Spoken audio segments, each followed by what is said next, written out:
April 13th, 1945. The air of the Dutch city of Zwolle is sick with the scent of wet earth and the looming dread of a massacre. To the Allied command, Zwolle is a Nazi fortress, a hornet's nest of SS troops and heavy artillery that must be neutralized. The order has already been drafted, a massive scorched earth artillery barrage that will turn the historic city into a graveyard of brick and dust. But one man refuses to let the city burn, a one-eyed French-Canadian scout named Léo Major. Haunted by the loss of his best friend just hours earlier, Léo makes a decision that defies every rule of war. He abandons his orders. Armed only with a submachine gun and pockets stuffed with grenades, he hijacks a German motorcycle and roars into the darkness of the enemy-occupied streets. He isn't going in to scout. He's going in to declare a one-man war. This is a staggering true story of how a single soldier captured an entire city through pure, unadulterated madness. To understand the impossible events that transpired in Zwolle, one must first understand the psychological makeup of Léo Major. He was not a man built for the doldrums of peace. He was a creature forged in the furnace of high-stakes conflict. Born in New Bedford, Massachusetts, before moving to Montreal, Léo carried a restless, defiant energy that often put him at odds with authority. When the Second World War broke out, he didn't just enlist, he hunted for the most dangerous role possible. He joined the Régiment de la Chaudière, a French-Canadian unit known for grit and fearlessness. By the time he hit the beaches of Normandy on D-Day, Léo was already standing out, a scout who moved like a shadow. In the chaotic days after the landings, Léo single-handedly captured a German Hanomag armored vehicle. But it was a later skirmish that would define both his appearance and his legend. During a brutal firefight with an SS patrol, a phosphorus grenade detonated inches from his face. White-hot chemicals seared through his left eye, leaving him partially blinded and in agonizing pain. When he was evacuated to a field hospital, the surgeons were blunt. "Your war is over, son. You're going back to Quebec." Léo refused. He donned a black eye patch and told his superiors, "I only need one eye to see the enemy through a scope. Besides, I look like a pirate now. It will terrify them."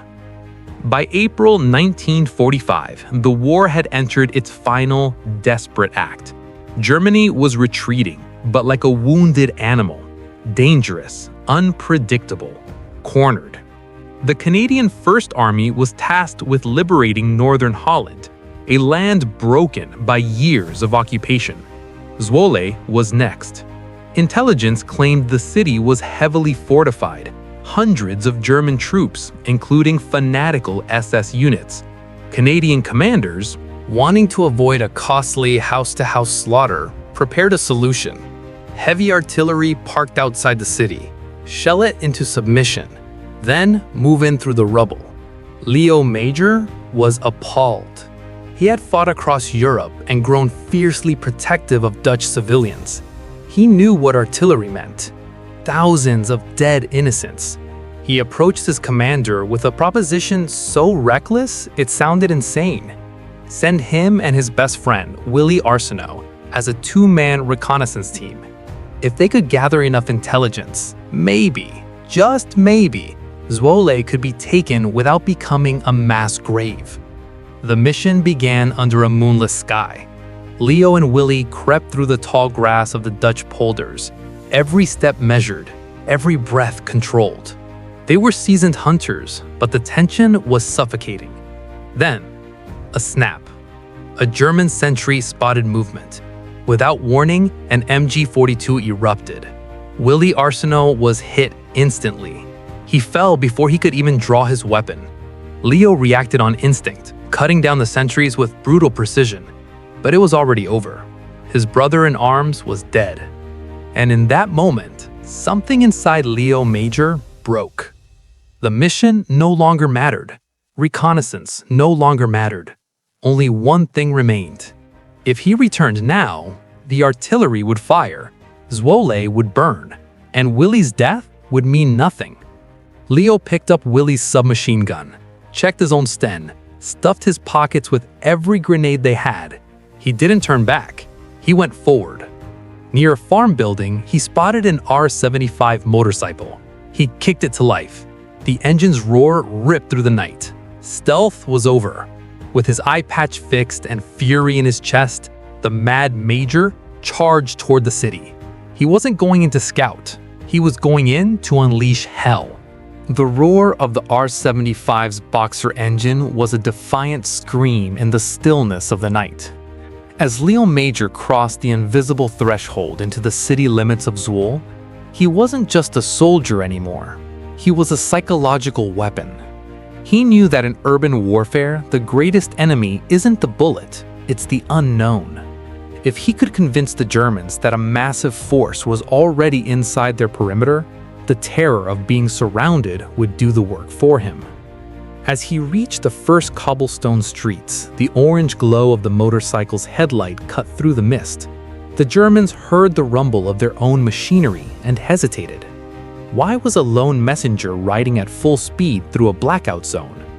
Léo used that hesitation. He accelerated, leaning the heavy bike into sharp corners, his single eye scanning for targets. His first objective was a German outpost near a canal bridge. 2 sentries stepped out, lanterns waving, trying to flag him down. Léo didn't slow. He released one hand from the handlebars, unslung his Sten gun, and fired. The sentries dove for cover. Before they could recover, Léo pulled a grenade from his satchel and tossed it toward the guard shack.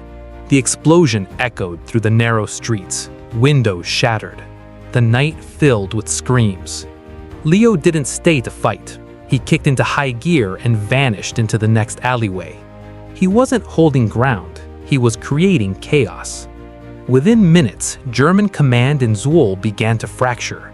To officers sitting in darkened headquarters, the reports were terrifying. Explosions at the bridge, gunfire on North Street, a vehicle in the central square. They couldn't imagine this was one man. They assumed paratroopers, commandos, an entire unit already inside the city. Leo's next move was pure audacity. A dimly lit tavern, now a German officer's headquarters. Motorcycles, staff cars, dozens of them. Léo skidded to a halt. Tires screamed against wet stone. He didn't sneak in. He kicked the doors open. Silence. 8 German officers around a table of maps and half-empty bottles of schnapps. They looked up and saw a man from hell itself. A torn comedian uniform, a black eye patch, 2 submachine guns, his and Willie's. Léo fired into the ceiling. Plaster rained down. In broken German and fluent French, he screamed, raw, furious, unstoppable. The city is surrounded. The artillery is zeroed in. Surrender now, or by dawn, this square becomes a mass grave. The lead officer stared, a veteran soldier, now facing a man with nothing left to lose. Léo claimed he was only a scout, that thousands waited behind him. Then he pulled medals from his pocket, taken from earlier raids, and threw them on the table. "These are the men I killed tonight," he lied. "Do you want to be next?" Panic spread.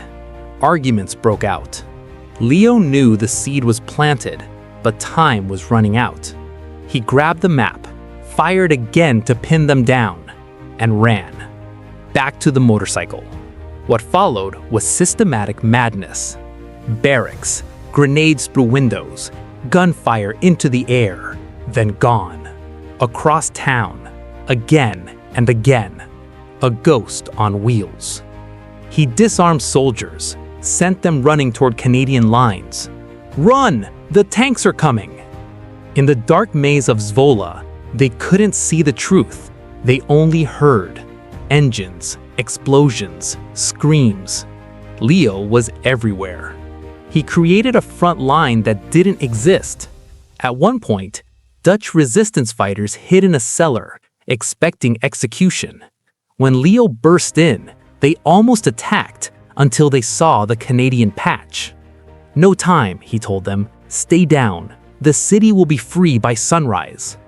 But the SS weren't fooled so easily. They were organizing. Roadblocks, snipers. Ammo was running low. Dawn was approaching. And then, 4 Tiger tanks idling in the main square. Turrets turning, listening for the motorcycle. Léo Major stood trapped in the heart of Zwolle.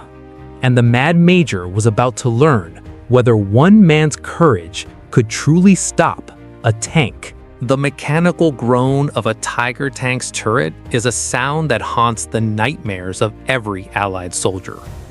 In the center of Zwolle's grope-marked, the main square, Léo Major sat on his idling motorcycle, staring down the iron muzzles of the German war machine. The sheer weight of steel around him was enough to crush hope itself. 4 Tiger tanks, engines rumbling like thunder, positioned at every key intersection. Beside them, SS soldiers, the elite of the elite, men not easily shaken by fear. Léo knew this truth instantly. A head-on fight meant death. 1 man, 2 submachine guns, almost no grenades, against armored beasts that could erase a building with a single shell. But Léo didn't think like a soldier. He thought like a predator. He didn't retreat. He kicked the motorcycle into gear and charged, straight toward the tanks. As he burst into the square, he didn't aim at the steel monsters. He aimed at the men beside them. A blistering spray of 9mm fire, muzzle flashes strobing the square with violent light. The SS troops froze, then scrambled, diving behind the tank treads for cover. Léo leaned hard, skidding behind a stone fountain. Before the tank commanders could react, he reached into his bag. 2 grenades, not for the tanks, for the ammunition dump. Crates of 88mm shells. The explosion was cataclysmic. A pillar of fire tore into the sky. Shockwaves shattered windows for blocks. Shells detonated one after another, a deafening chain of violence. To the Germans hiding nearby, this was confirmation. This wasn't a scout. This was the invasion. Léo didn't look back. He abandoned the motorcycle. Silence was now his weapon. He became a shadow, running alleys, climbing walls, appearing on rooftops and balconies. One tactic: fire from the north, disappear. Fire from the south. To the Germans below, it felt like snipers were everywhere. Léo wasn't just killing soldiers, he was killing their will. Then, the Gestapo headquarters, a symbol of 4 years of terror. Léo knew if this building fell, the city would break free. He didn't use the door. Up the drainpipe, through a window. Inside, chaos, burning capers, panicked officers. Léo moved fast, kicked the door, smoke grenade. Canadians! The darkness, the smoke, the one-eyed glare. Men jumped from windows, others surrendered instantly. No prisoners. Go to the canal! Surrender now or die. By 3 a.m., German command had collapsed. The garrison commander believed a full brigade was already inside the city. He feared a cauldron of death. The order was given: retreat. From the clock tower of St. Michael's Church, Léo watched headlights stream out of the eastern gate. He had done it. 1 man had emptied a city, but the night was not finished. A group of SS diehards made a final decision: burn it all. Smoke rose from the town hall. Léo moved instantly. No grenades left. 1 half-empty magazine. 6 hours of non-stop combat dragging on his legs. He ran. 4 SS soldiers, gasoline cans, the worst kind of enemy, men who didn't care if they lived. Léo stepped into the open. Firelight stretched his shadow across the cobblestones. They turned. They saw him, the ghost of Zwolle. No pause, no warning. He roared and charged. 3 fell in the first burst. The 4th lunged, bayonet raised. Léo smashed him down with the butt of the gun. Silence. Smoke. A city suddenly free. But reality returned. The Canadian artillery would fire in 2 hours. If Léo didn't get back, Zwolle would burn anyway. He had won the impossible battle. Now he had to stop his own army before sunrise. The silence that had fallen over Zwolle was more terrifying than the gunfire. To Léo Major, standing in the shadow of St. Michael's Church, the quiet was a ticking clock. It was 4:30 a.m.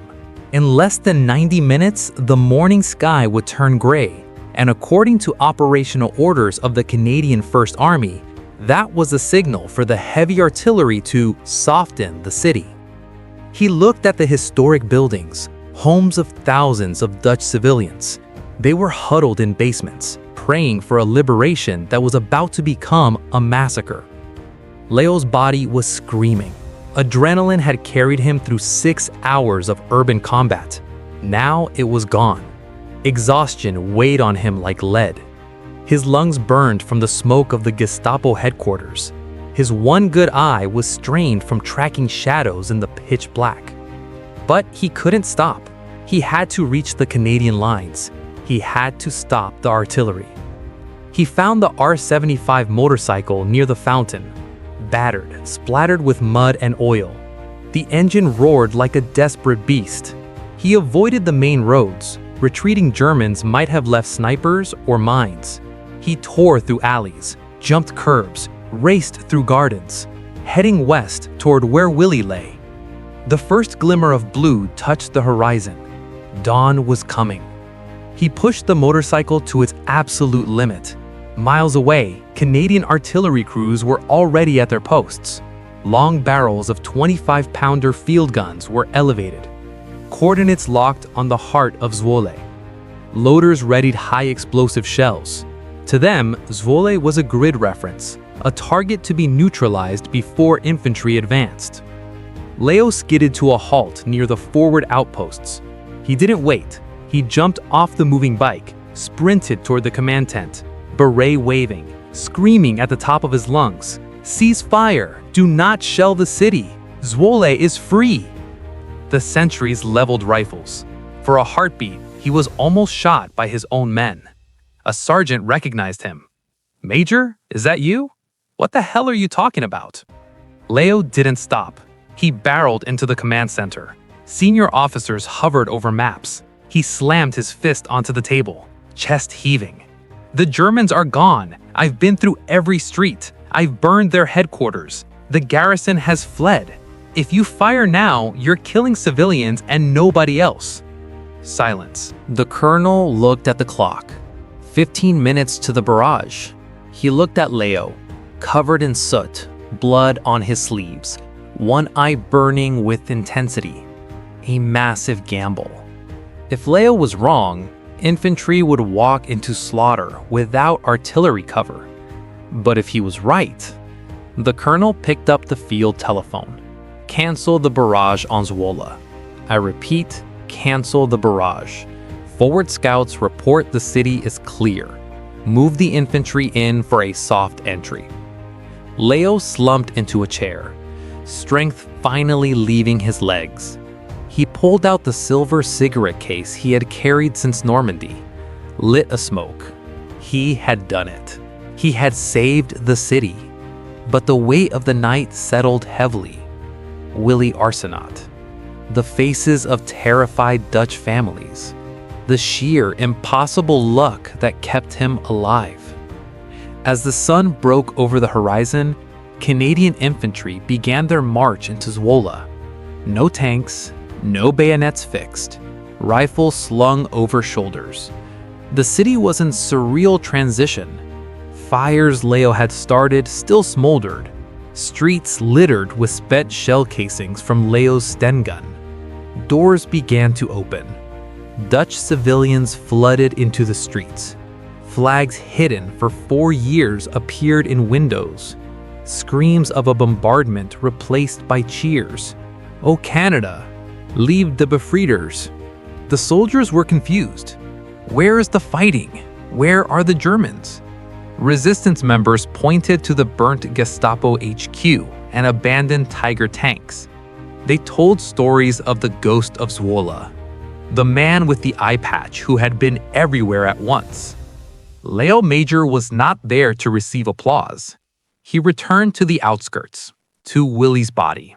He sat with his friend until recovery teams arrived. To Léo, the liberation of Zwolle was Willie's legacy. For his actions, Léo Major was awarded the Distinguished Conduct Medal. The citation sounded like fiction. One man capturing a city of 50,000. But for the people of Zwolle, no medal was enough. Léo Major became legend. The Zwolle Befrieder, the liberator of Zwolle. The war was not over, and the Mad Major would continue to perform the impossible.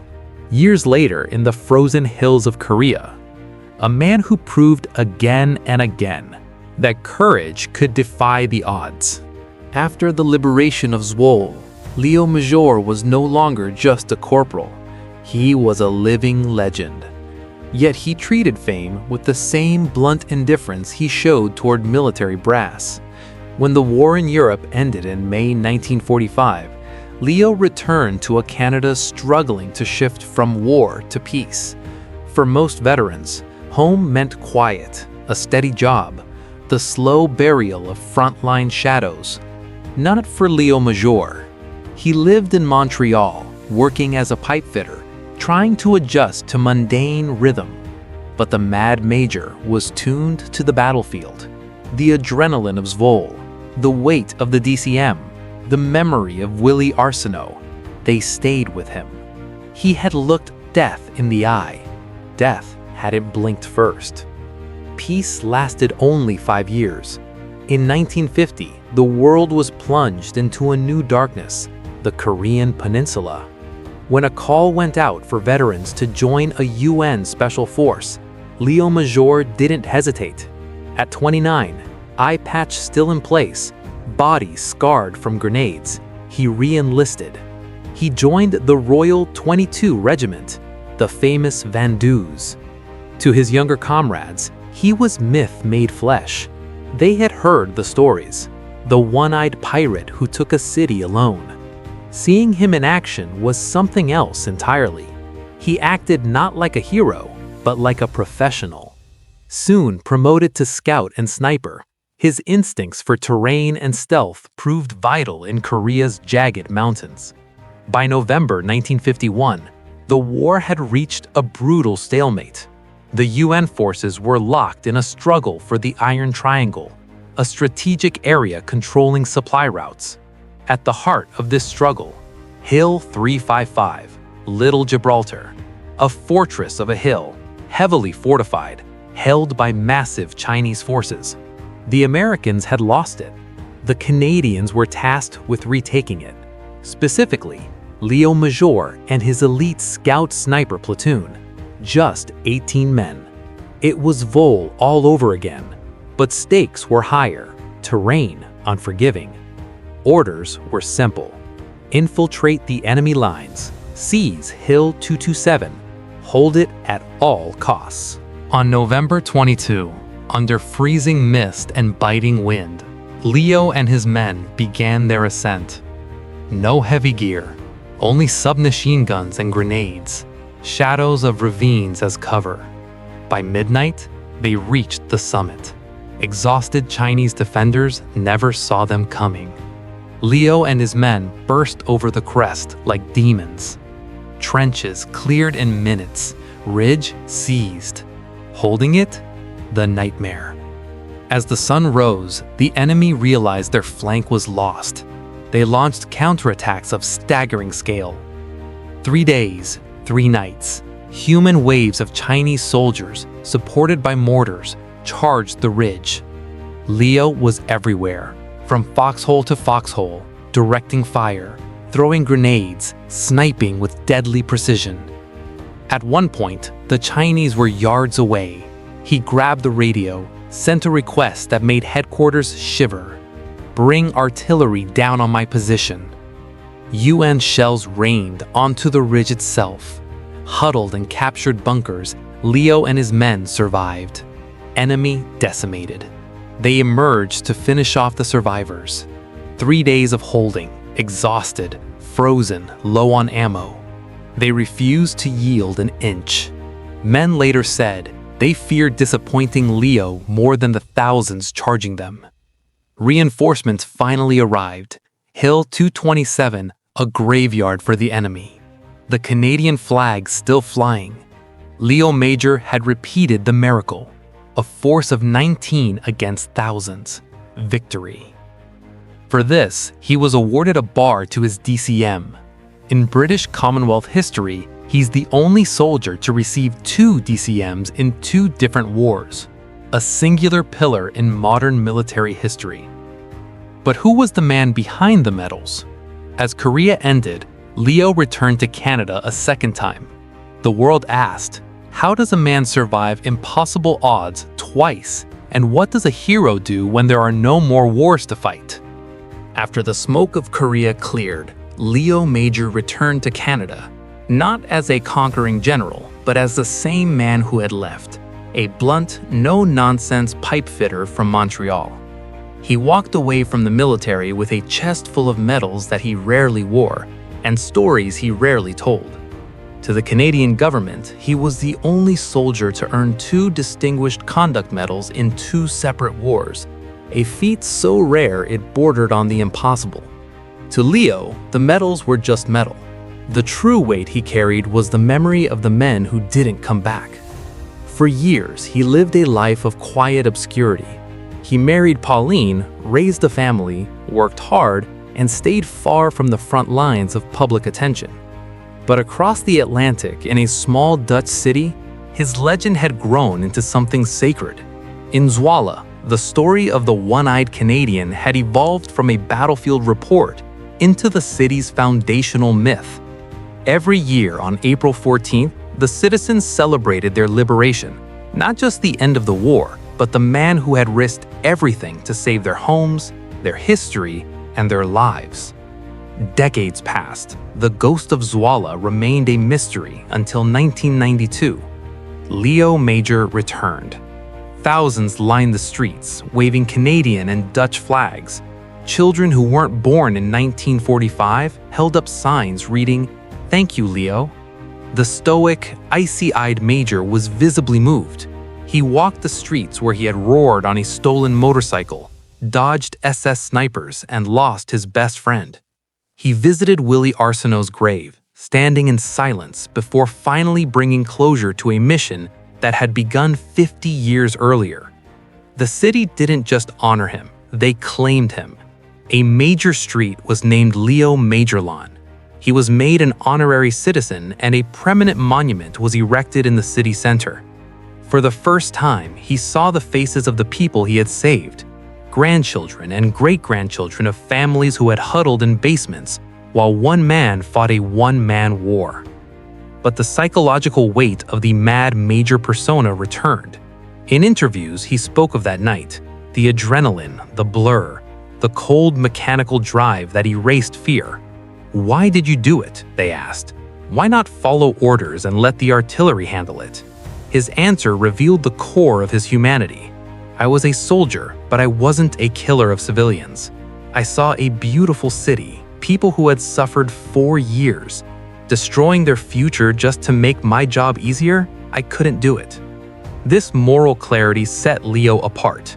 He wasn't a man who loved war. He was a man exceptional at it, but only when it could save lives rather than destroy them. As age and injury caught up with him, he remained sharp, defiant, a fixture at veteran events. He spoke not to generals, but to young privates, teaching them the responsibility of the scout, to see the truth before anyone else does. With the rise of the digital age, his legend grew worldwide.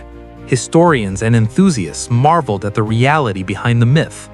Léo Major was called the real-life Rambo, but fiction could never contain his feats. When he passed on October 12, 2008 at age 78, Canada buried him with full military honors. But the deepest tribute came from Zwolle. The bells of St. Michael's Church tolled in solemn mourning, echoing the night he had watched the Germans flee. Léo Major's death marked the end of an era, but it solidified an eternal bond between two nations. He became the symbol of the Canadian spirit, humble, fiercely independent, capable of impossible bravery. From the motorcycle chase through Zwolle to the frozen ridges of Hill 355, one question remains: what can the modern world learn from a man who refused a destructive order and instead chose a path of courage that reshaped history itself? When we look back at the cinematic events of April 13, 1945, it's easy to dismiss Léo Major's success as a fluke, a one-in-a-million roll of the cosmic dice.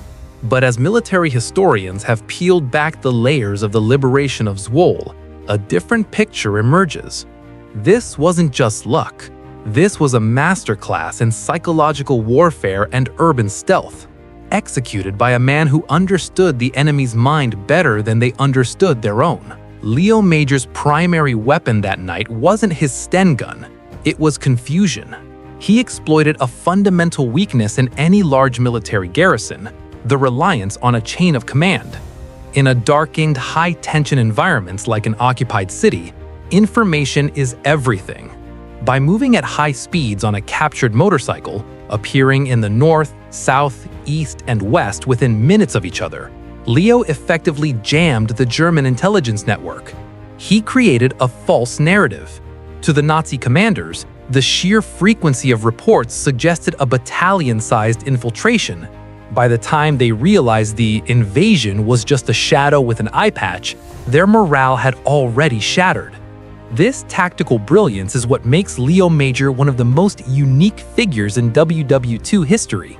Most soldiers are trained to be part of a machine. Léo was a soldier who understood how to break the machine. He proved that a single, highly motivated individual with a clear moral compass could outweigh the strategic might of 1,000 men. But there is a deeper, more emotional layer to his legacy, especially for those who study the human element of warfare. Leo's refusal to follow the artillery orders was a moment of profound moral courage. In the heat of battle, following orders is the easiest thing to do. It shifts the responsibility of death onto the shoulders of the commanders. By disobeying, Léo took that responsibility onto himself. If he had failed, he would have been court-martialed. If he had died, his death might have been dismissed as a reckless blunder. But he didn't fail.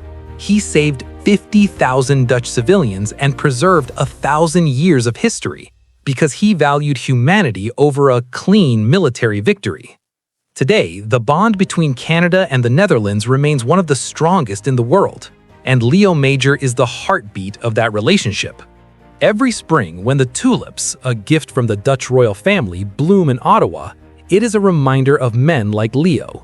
In Zwolle, the Mad Major is a hero whose story is told to every child. They don't just learn about the war, they learn about a man who rode a motorcycle into the dark to save people he didn't even know. But what can we take away from Léo's story in our modern age?